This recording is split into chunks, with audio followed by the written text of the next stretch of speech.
राधिका जी सहारनपुर से। जय जय राधा वल्लभ श्री हरिवंश। महाराज जी, कई बार ऐसी परिस्थिति आ जाती है जहां हमारा दृष्टिकोण और सामने वाले इंसान का दृष्टिकोण अपनी अपनी जगह ठीक होता है, फिर भी विवाद हो जाता है।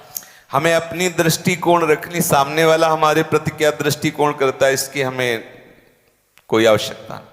आप जो सोचते हैं, आप जो मानते हैं मानते, मैं जो मानता हूं, जो मैं सोचता हूं उस पर दृढ़ रहूंगा। अब मेरी सोच, मेरी मान्यता शास्त्र के अनुसार होनी चाहिए, बस इतनी बात ध्यान रखनी। सामने वाले की यह मान्यता मिल जाए ऐसी कोई आवश्यकता नहीं। अगर हम अपनी मान्यता में रहेंगे, हमारी सत्य मान्यता है, तो आज नहीं तो कल उसको झुकना पड़ेगा हमारी मान्यता के आगे। अगर हमारी मान्यता सत्य है तो, अगर अपनी वासना जनित कोई मान्यता है तो मैं उसको नहीं कह रहा हूं, लेकिन यदि शास्त्र सम्मत मान्यता है तो उसको झुकना पड़ेगा। तुम्हारी मान्यता उसकी मान्यता का परिवर्तन कर देगी। और हम जिस मार्ग में चलते हैं, अर्थात भगवत मार्ग में, आपकी क्या मान्यता है हमें नहीं देखना, हमारी क्या मान्यता है आपके प्रति ये देखना है।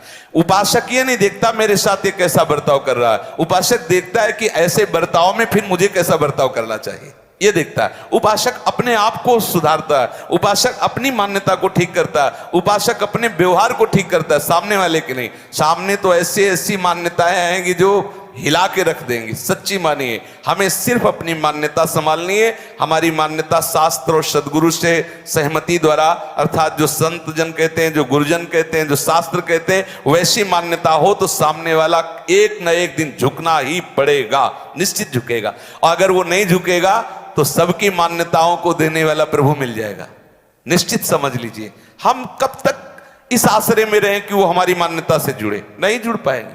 संसार है, हो सकता है आपका व्यवहार ठीक हो और पति का व्यवहार प्रतिकूल हो सकता है आप दोनों का व्यवहार सही हो लेकिन पुत्र का व्यवहार बिगड़ जाए, हो सकता है और परिवार किस किस की मान्यता से। हम अपनी मान्यता में मगन रहें, हम अपनी मान्यता को प्रभु से जोड़ें, अपनी मान्यता से सबको भगवत भाव से व्यवहार करें। जो जैसा कर रहा है वैसा भोगेगा, आप अपनी मान्यता को संभालिए। हम दूसरों की मान्यता नहीं संभाल सकते, पक्का नहीं संभाल सकते। कैसे कैसे बतावे, कैसे हम कह रहे कि आप ब्रह्मचर्य से रहिए। बाबा, ब्रह्मचर्य में होता क्या, प्रोटीन होता है, निकालो खाते रहो, खूब प्रोटीन खाते रहो, क्या जरूरत है उसको ब्रह्मचर्य। कह रहा जलो ब्रह्मचर्य रहो। कैसे किसी की मान्यता बदलेंगे।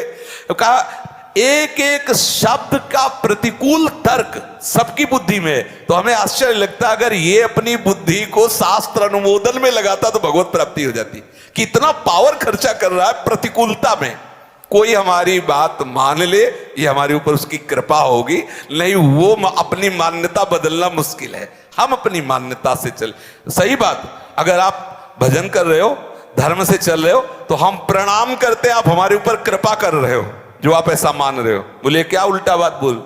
बच्चा अगर दूध पी लेता है ना तो माँ क्या कहती, ये तू हमारे ऊपर एहसान कर रहा है जो दूध पी रहा है।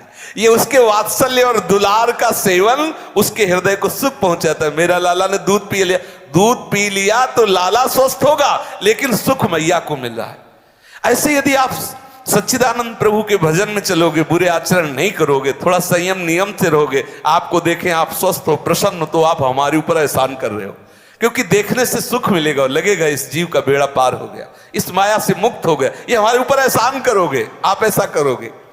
दूसरे की मान्यताओं पर हम ज्यादा जोर ना दें, हम अपनी मान्यता को संभालें। सच्ची कहते हैं जिस दिन हमारी मान्यता सत्य में प्रतिष्ठित हो जाएगी तो जो सामने आ जाएगा वो हमारी मान्यता से युक्त हो जाएगा, क्योंकि वो भागवतिक मान्यता है, प्रभाव दिखा के रहेगी। कितनी बार विरोध करोगे, एक दिन आपको मान्यता में मानना ही पड़ेगा।